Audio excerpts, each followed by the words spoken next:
दुनिया भर में आज वर्ल्ड मेंटल हेल्थ डे मनाया जा रहा है।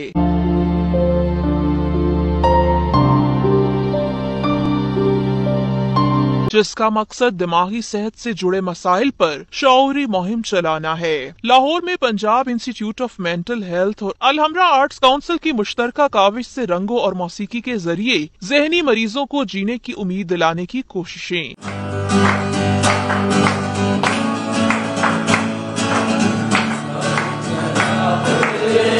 ज़हनी अमराज के शिकार अफराद ने रंगों जैसी खुली खुली बातें की।